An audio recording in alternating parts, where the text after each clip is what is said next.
పుట్టిన వెంటనే పిల్లలండి చాలా సున్నితంగా ఉంటారు, నాజుగ్గా ఉంటారు, అందరికీ తెలిసిందే అది. ప్లస్ వాళ్ళ పోస్చర్ కూడా మీరు గమనిస్తే ఇట్లా వంగి ఉంటారు. మెడ నిలబెట్టడం రాదు, వెన్నుపూస ఇంకా నిలబెట్టడం రాదు. మీరు కూర్చోబెట్టిన ఫీడింగ్కో దేనికైనా కూర్చోబెట్టినప్పుడు ఇట్లా వంగి ఉంటారు.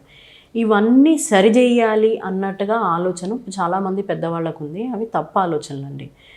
There is a reason why babies are born like that. అది వాళ్ళ న్యాచురల్ ప్రొటెక్టివ్గా మనకు నేచర్ ఇచ్చిన పోస్చర్ అండి అది. అండ్ బేబీస్కి తల నిలబడకపోవడము వీటన్నిటికి కూడా కొన్ని కారణాలు ఉన్నాయి.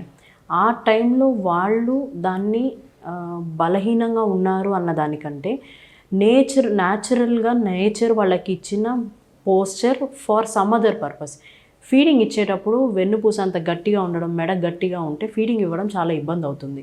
So that is a God's given gift. దాన్ని మనం ఇబ్బంది చేయకూడదు. సో వీటన్నిటిని కరెక్ట్ చేయొచ్చు. ముక్కు చప్పిడిపోయిందాన్ని బయటికి లాగితే ముక్కు స్ట్రైట్ అవుతుంది, లేదా బుగ్గలు పైకి లేస్తాయి. పిర్రల్ని గట్టిగా రాస్తే పిర్రలు బాగా పెద్దగా అవ్వకుండా ఉంటాయి. వెన్నుపూస గట్టిగా రాస్తే వెన్నుపూస గట్టిగా నిలబడుతుంది. ఇవన్నీ తప్పు ఆలోచనలండి. ఆయిల్ మసాజ్ మనం చేసేది మేజర్గా కొన్ని కారణాల కోసం. ఒకటి, బేబీకి రిలాక్సేషన్ ఇవ్వడానికి. రెండోది, ఏదైతే మనం ఆయిల్ యూస్ చేస్తామో ఆ ఆయిల్ బేబీ స్కిన్లోకి ఇంకి లోపలికి వెళ్ళడానికి కోసం. పాతకాలంలో ఇదివరకు మనం కోకోనట్ ఆయిల్ లాంటిది వాడేవాళ్ళము. Coconut oil is a natural essential fatty acid.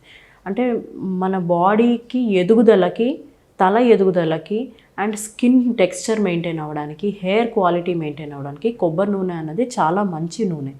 ఆ నూనె బెస్ట్ అబ్జార్బ్డ్ త్రూ స్కిన్. ఎప్పుడన్నా ఆయిల్ని మంచిగా కొంచెం గోరువెచ్చగా అట్లా వేడి చేసి మనం మసాజ్ చేస్తే కనుక అది అబ్జార్ప్షన్ అన్నది చాలా బాగుంటుంది.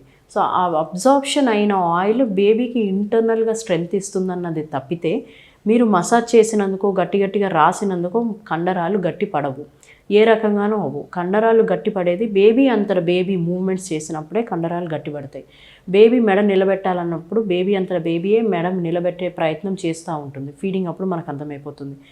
బోర్లా వేసి మనం మసాజ్ చేసినప్పుడు మెల్లమెల్లగా వాళ్ళు తల ఎత్తుతారు. ఆ తల ఎత్తినప్పుడు మెడ స్ట్రాంగ్ అవుతుంది, వెన్నుపూస స్ట్రాంగ్ అవుతుంది.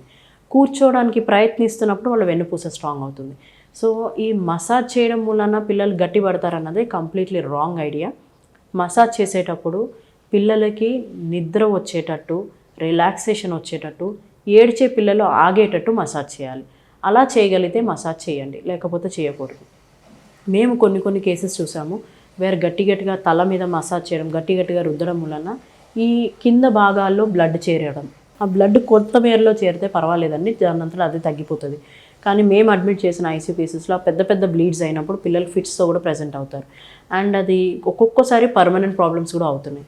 సో అంత పెద్దగా రుద్ది చాలా గట్టిగా తల మొత్తం మూసుకుపోవాలి, నడినెత్తి మీద సాఫ్ట్ స్పాట్ ఉంది అది ఉండకూడదు. ఇవన్నీ మీరు మసాజ్ చేసినా చేయకపోయినా న్యాచురల్గా మూసుకుపోతాయండి. So that is not the purpose of oil massage.